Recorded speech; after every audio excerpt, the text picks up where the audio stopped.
Então, nesse processo 506-31-30-17, depoimento do senhor Antônio Palocci Filho. Senhor Palocci, o senhor está sendo acusado de um crime pelo Ministério Público Federal nesse processo. Na condição de acusado, o senhor tem o direito de permanecer em silêncio. Se o senhor fizer uso desse direito pela nossa lei, isso não lhe traz nenhum prejuízo. Mas também a oportunidade que o senhor tem de falar no processo. Tudo que o senhor falar vai ser considerado para fins do julgamento. O senhor prefere falar ou o senhor prefere ficar em silêncio, senhor Palocci? Eu prefiro falar, doutor.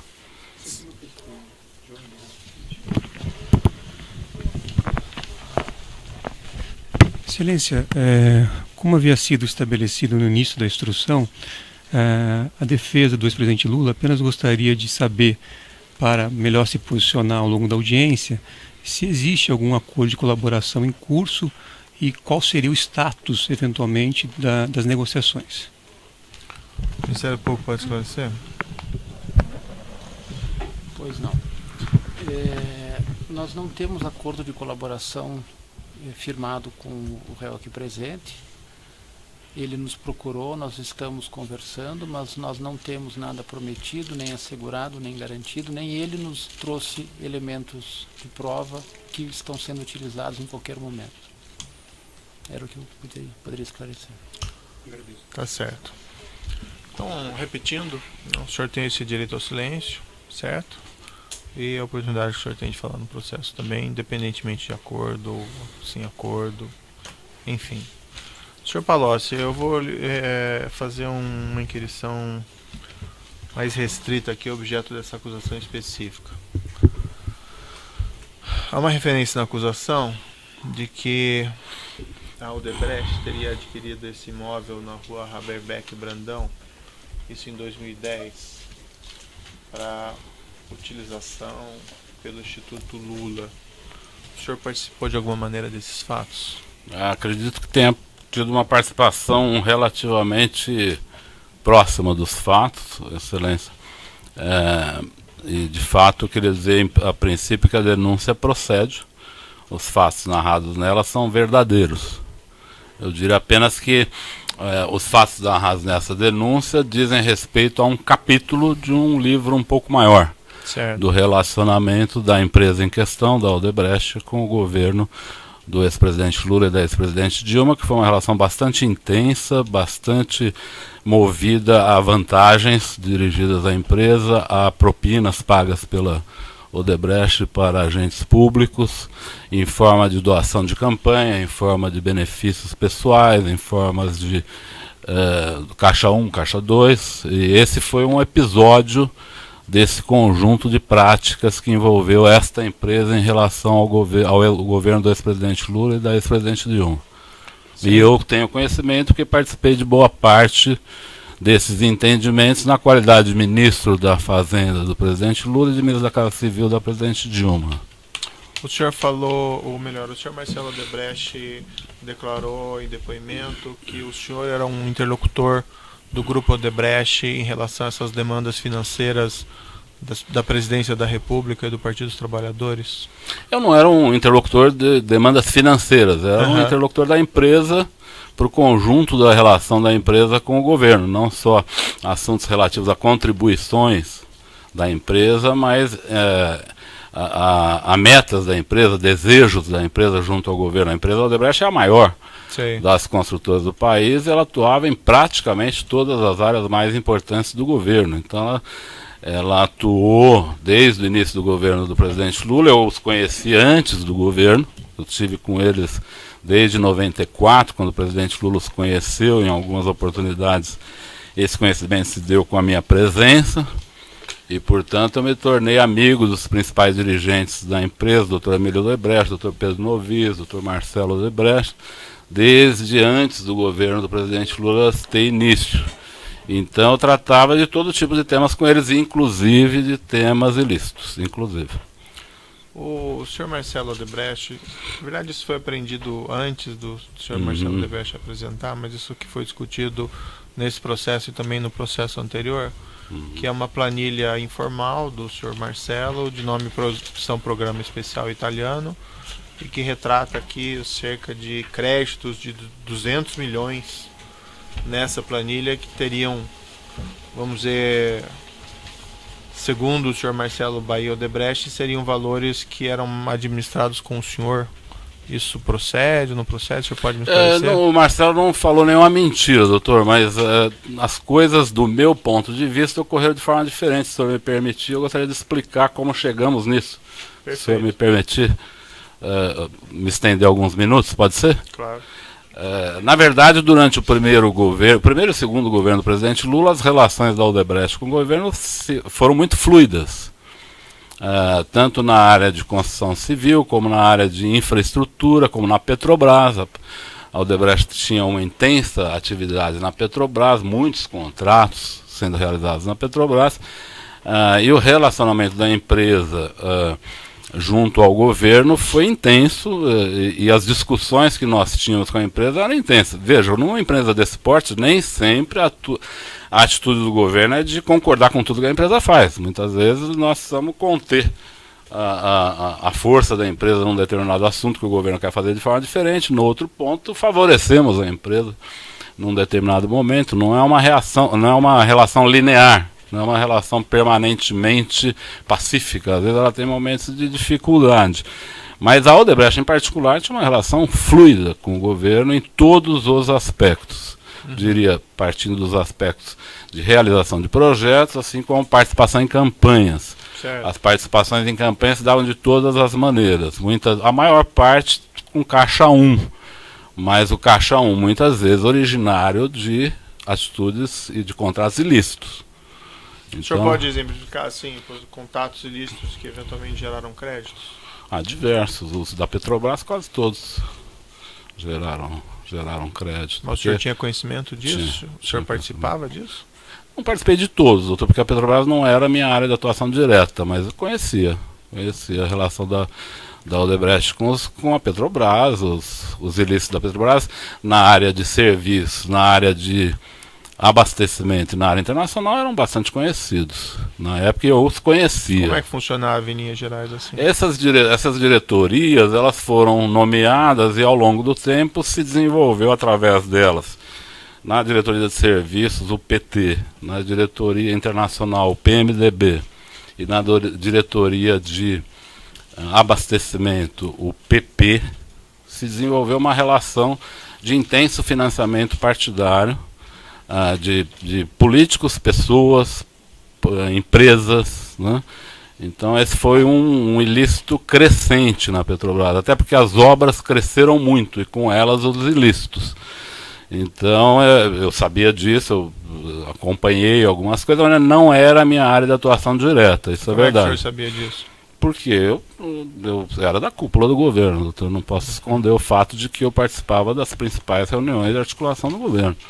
Não era a pessoa mais importante, nem a segunda nem a quinta, mas eu participava das questões centrais do governo, então eu conhecia essas relações, conversava com o presidente Lula sobre essas relações. Por exemplo, quando o presidente foi reeleito em 2007, ele me chamou no Palácio da Alvorada e me falou, eu soube que na área de serviços e de abastecimento, a área internacional era menos nessa época, era o Nestor Cerveró, na época era menos, mas ele falou, eu soube que na área de serviços, na área de abastecimento, estava havendo muita corrupção. Eu falei, é verdade, estava havendo sim. Aí ele falou, e o que é isso? Eu falei, é aquilo que foi destinado para esses diretores, operar para o PT num caso, para o PP no outro. E ele falou, você acha que isso está adequado? Eu falei, não, acho que isso está muito exagerado. Eu falei, ele falou que estava pensando em tomar providência, ele não estava gostando porque a coisa estava repercutindo de forma muito negativa. Mas logo após veio o pré-sal. E o pré-sal pôs o governo numa atitude frenética em relação à Petrobras, e aí esses assuntos de ilícitos e de diretores ficaram para terceiro plano, entendeu? E aí as coisas continuaram correndo do jeito que era. No meu relacionamento com a Odebrecht, eu digo ao senhor, eu algumas vezes pedi recursos para a Odebrecht, para campanhas. Normalmente não foi no período que eu era ministro, porque eu pedi antes de eu ser ministro, em 2002, e em 2006 eu já não era mais ministro. Então não foi durante o período que eu era ministro. Mas no período que eu era ministro eu tive um relacionamento fluido com eles também, não escondo isso não. Esse recurso de campanha, inclusive para as campanhas presidenciais? Principalmente para campanhas. Eu praticamente só atuava em campanhas presidenciais e para campanhas minhas. A Odebrecht também fez doações para campanhas minhas, a meu pedido. Na última campanha que eu fiz para deputado federal foi em 2006. Eu até antes de vir aqui chequei no TSE se tinha alguma doação legal no meu nome e não tinha. Se não tinha doação legal, eu lhe garanto que teve doação ilegal. Porque a Odebrecht não deixaria de doar para uma campanha minha, eu tenho certeza que ela fez doações importantes para mim também. Mas a Odebrecht fazia doações fortes na campanha. Como eu lhe disse, nessa planilha, muitos valores dela são valores pagos com bônus, com recibos. Sim. Mas a origem dos recursos nem sempre eram lícitas. O senhor Marcelo Odebrecht declarou, não só ele, que recebeu algum desses pagamentos, ou melhor, algum desses pagamentos foram feitos em depósitos no exterior em favor do senhor João Santana. Isso ocorreu mesmo? Eu nunca soube disso, doutor, porque deixa eu lhe dizer, quando eu peço um recurso para o Odebrecht, eu nunca peço, me faça um pagamento no exterior para tal pessoa, eu nunca fiz isso. Eu dizia a ele, olha, contribuam com a campanha do presidente Lula ou da presidente Dilma. Aí ele falava, estamos pensando num valor de 50 milhões. Eu falava, pode ser, depois mais tarde eu voltava lá, quem sabe um valor de 60 milhões. E digo uma coisa, e aqui é importante, se o senhor me der mais um minuto, eu ressaltar um aspecto fundamental do relacionamento da empresa com o governo.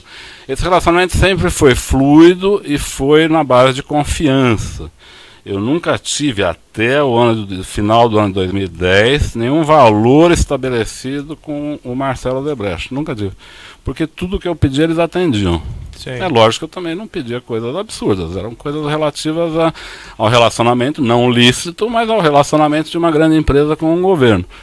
Mas eles nunca recusaram, então eu não tinha valores estabelecidos com o Marcelo Odebrecht. Em 2010 ocorreu uma coisa estranha, porque a empresa do Odebrecht se mostrou muito tensa com a posse da presidente Dilma. E uma tensão que eu diria desproporcional, uma tensão muito grande, porque havia uma razão para isso. No evento das hidrelétricas do Rio Madeira, onde a Odebrecht foi a realizadora do projeto, o senhor sabe que na área elétrica as empresas privadas fazem o projeto em parceria com as empresas públicas, não é? Elas desenvolvem o projeto e colocam em licitação, diferente de outras áreas onde é o governo que faz os projetos. Na área elétrica, as empresas fazem o projeto junto com empresas públicas e apresentam o projeto em licitação. Se elas ganham, a mesma empresa que fez, ela toca o projeto porque ela já investiu naquele estudo. Se ela perde, quem ganha a licitação paga para ela pelo estudo feito. Isso é normal, há décadas, isso é assim, não me parece fonte de problemas reais, os problemas são outros, na verdade, não é? E a Odebrecht, por ter feito o estudo do Rio Madeira, que gerou a ideia e o projeto de 2 hidrelétricas ali, ela tinha uma vontade imensurável, uma vontade incontrolável de realizar as 2 usinas. E a ministra Dilma, na época, a ministra da Casa Civil, foi uma barreira fundamental ao Odebrecht, que ela não queria que o Odebrecht fizesse as 2 empresas, as 2 usinas. Ela achava que era uma concentração de obras inadequada.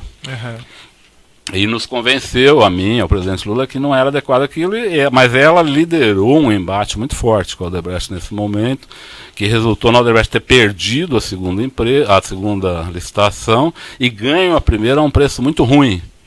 Do ponto de vista do mercado, parecia um preço muito ruim, muito baixo. Né? Então, quando a presidente Dilma foi tomar posse, a empresa entrou num certo pânico.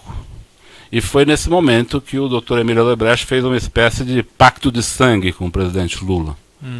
Ele procurou o presidente Lula nos últimos dias do seu mandato e levou um pacote de propinas para o presidente Lula, que envolvia esse terreno do Instituto, que já estava comprado, e o seu Emílio apresentou ao presidente Lula, o sítio para uso da família do presidente Lula, que ele já tinha feito, já estava fazendo a reforma em fase final, e ele disse ao presidente Lula que o sítio já estava pronto, e também disse ao presidente Lula que ele tinha à disposição dele para o próximo período, para ele fazer as atividades políticas dele, 300 milhões de reais. Eu fiquei bastante chocado com esse momento, porque eu achei que não era assim que era o relacionamento da empresa Mas o senhor estava presente? Não estava presente. Por que eu sei disso? Porque no dia seguinte de manhã, o presidente Lula me chama no Palácio da Alvorada e me conta a reunião. Uhum. Me conta a reunião. Ele também se mostrou um pouco surpreso, porque ele falou, olha, ele só fez isso porque ele tem muito receio da Dilma. Sei. Porque ele nunca tratou de recursos comigo, mas dessa vez ele tratou de um pacote de coisas e um recurso muito alto, e ele pediu para eu tratar desse recurso com o Marcelo Odebrecht. Aí é que surge essa tal planilha. Para mim, pelo menos. Para o Marcelo ela pode existir há décadas, porque o Marcelo tinha lá seus controles, que eu nunca, sempre respeitei, nunca perguntei como ele controlava, como não controlava os recursos da sua empresa. Sei. Mas nesse momento eu vou ao Marcelo e digo, Marcelo, o que está acontecendo? Por que seu pai levou uma reserva desse tamanho? Nós nunca falamos em tamanho de reservas, de conta corrente, nunca falamos sobre isso. Ele falou, não, meu pai acha melhor nesse momento, pelo fato da Dilma estar entrando, estabelecer de forma clara a relação, não mais, vamos dizer, não mais no fio do bigode, como a gente fazia, não mais na fluidez da confiança, mas numa relação mais explícita e mais objetiva, porque ele tem muito medo do comportamento da presidente Dilma ser um comportamento evasivo em relação aos nossos pleitos, e isso pode colocar em risco os nossos projetos. Uhum. Eu falei, Marcelo, eu não gosto dessa ideia de conta corrente, eu acho que nunca foi assim, não sei porque vocês reservaram 300 milhões, aí ele fez uma correção. Ele falou, não são 300 milhões, são 150 milhões, meu pai se equivocou.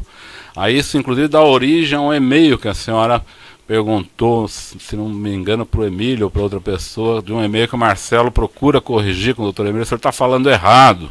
Eu li isso na imprensa, porque isso acabou saindo na imprensa. Você está falando errado, não é 300, é 200, o outro 100 já foi dado, coisa assim. Há uma discussão entre eles sobre esses valores. E aí o que acontece? Eu volto ao presidente Lula, falei, presidente Lula, acho melhor a gente esquecer essa ideia de conta corrente.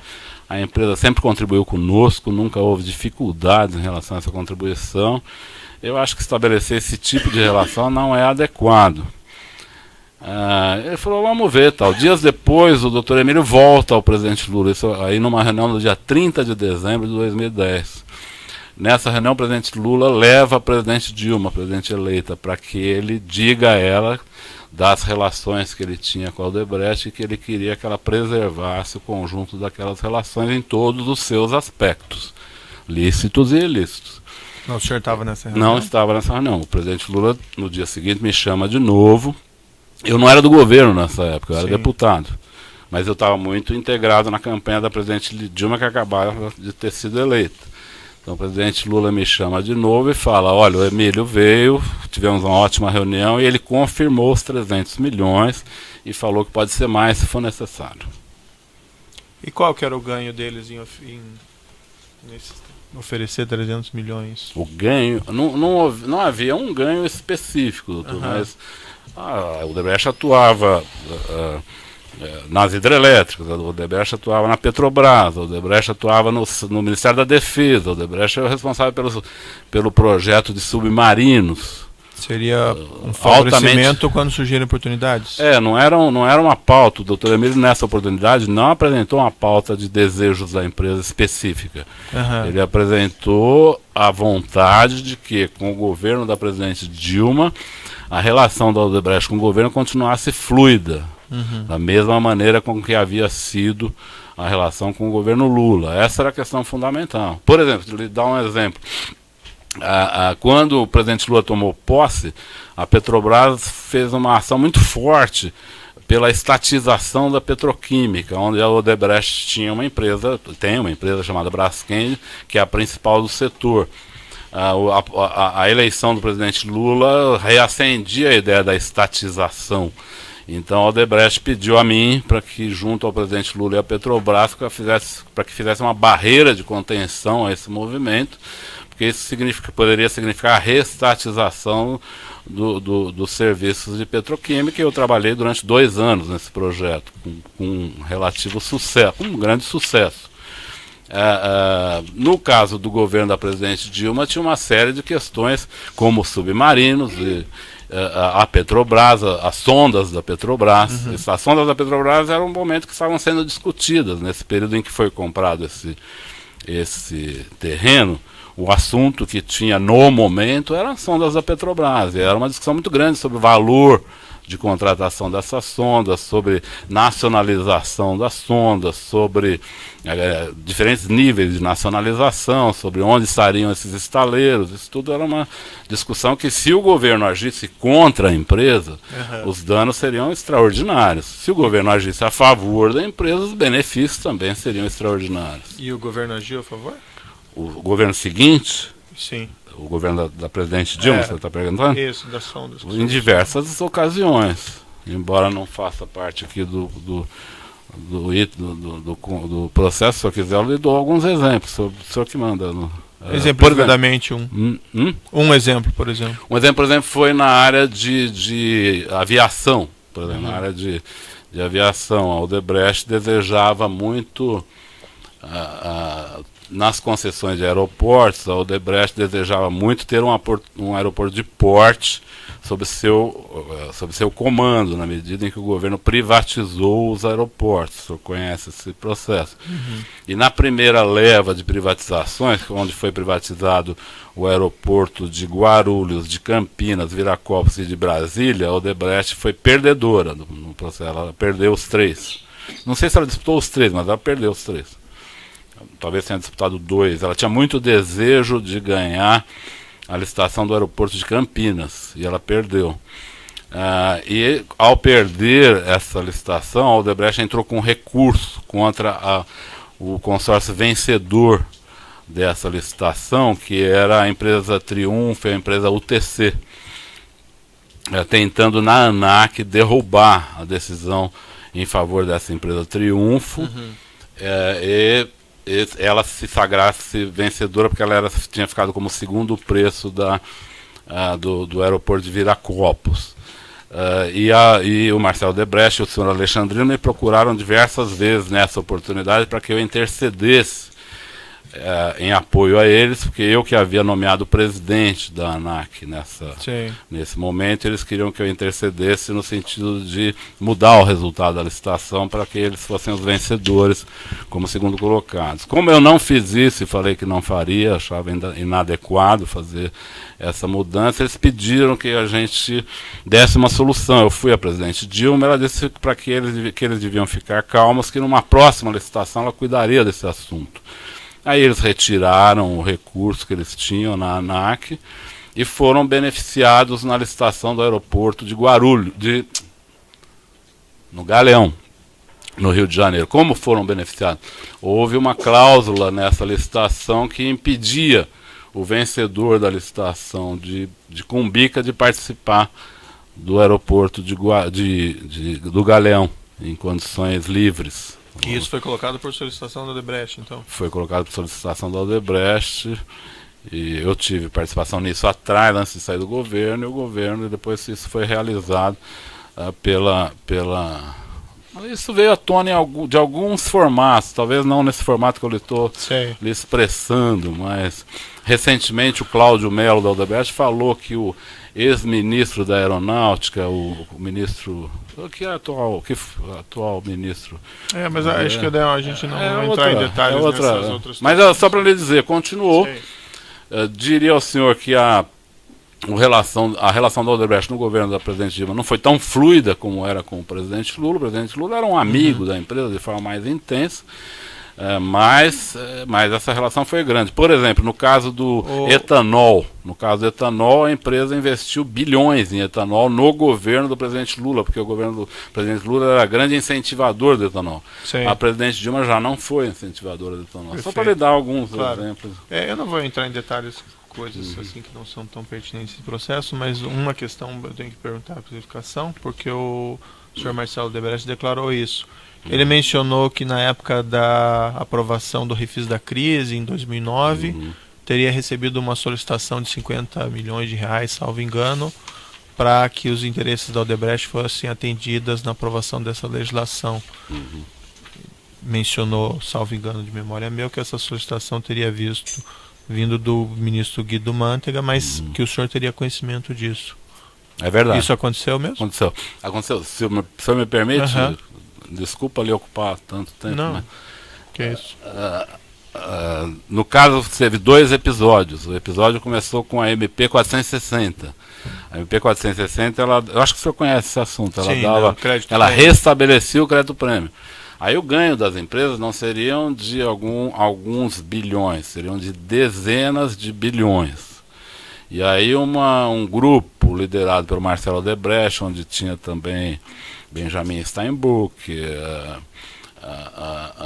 Rubens Ometo, a Votorantim, todas as grandes exportadoras do Brasil, foi ao Congresso pedindo para a gente restabelecer esse crédito prêmio DPI. Eu havia lutado contra esse crédito prêmio junto com o ministro Luiz Fux, que na época que eu era ministro da Fazenda, o ministro Luiz Fux era ministro da STJ, ele era relator desse caso e ele nos ajudou a não dar ganho de causa para o contribuinte nesse caso, que o imposto já tinha sido extinto. Sim. Já tinha sido extinto. Eles queriam o restabelecimento do imposto extinto. Eles me procuraram no Congresso, Marcelo Odebrecht em particular, porque tinha mais relação comigo, insistindo muito, muito. Ele fez mais de 10 reuniões comigo para que aprovasse a MP 460. Eu falei nas 10 vezes que não votaria a favor. Essa MP foi votada, nossa bancada votou contra. Eu digo, doutor, eu não sou contra a negociação com a empresa, mas claro, nesse caso me pareceu escandaloso, uma coisa absurda. Eram 200 bilhões envolvidos. Né? Então eu disse a eles que eu não ia apoiar isso, mas a legislação foi aprovada. Ato seguinte, eu fui ao presidente Lula, junto com o ministro Guido, e pedimos que o presidente Lula vetasse, ele vetou. Em seguida veio o refis da crise. E, nesse meio tempo, o STF decidiu que as empresas tinham que pagar. Sim. E não receber. Né? E, nesse momento, o Marcelo pede a mim, mas eu digo, olha, você tem que resolver com o Guido, tal. Ele pede parcelamento do pagamento, que ali já era, doutor, diferente da MP 460. A MP 470 já era uma coisa muito mais amena. E me disse, o Marcelo, na época, ele me disse que o ministro Guido havia solicitado 50 milhões para ele. Eu não vi o ministro Guido solicitar, eu não estive presente, mas o Marcelo, de fato, me falou que houve uma solicitação nessa época de 50 milhões e que ele diz, o Marcelo, que ele pôs isso na planilha, constando como um crédito que ele tinha criado para o ministro Guido. Mas confesso, ele informou isso ao senhor, que ele colocou nessa, vamos dizer, conta corrente nessa planilha? Me informou em 11 só, quando ele falou dessa planilha, sei. Não na época. Ele me informou em 11 que ele tinha, que dentro dessa planilha tinha 50 milhões, que era derivado desse projeto do refis, chamado refis da crise, que ele tinha acertado com o ministro Guido Mantega. Mas eu não participei da reunião em que isso foi eventualmente combinado. Entendi. Vamos falar agora da questão aqui mais específica relativa a esse imóvel. Qual foi o seu contato com isso? Como é que aconteceu? O senhor pode me relatar também? Posso. Esse imóvel se destinava a ser uma espécie de museu da memória dos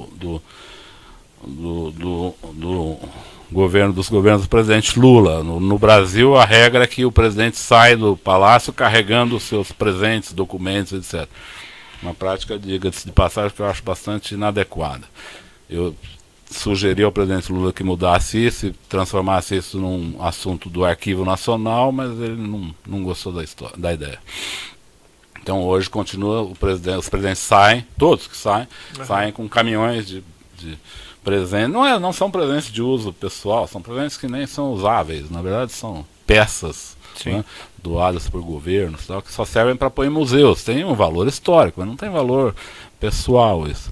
Não tem valor monetário, na verdade. Certo. Então o presidente Lula já estava, num momento, era meados de 2010, em que ele precisava cuidar desse assunto. Ele me chamou, se não me engano, no Palácio da Alvorada, e ele me disse, olha, eu estou com muita coisa, cuidando de muita coisa agora. O Paulo Camoto e a dona Marisa estão olhando essa questão do futuro instituto. Eles estão atrás de um local para a instalação do instituto. Eu queria que você falasse com a dona Marisa e ver se você pode ajudar alguma coisa, ver como está isso, pediu para que eu desse algum apoio. 1 ou 2 dias depois eu fui a dona Marisa no Palácio da Alvorada, ela me atendeu no escritório do Palácio da Alvorada, numa mesinha de almoço que tinha nesse escritório, no primeiro andar do palácio. Eu vou fazer uma pausa pelo tamanho do áudio aqui, nós já retomamos.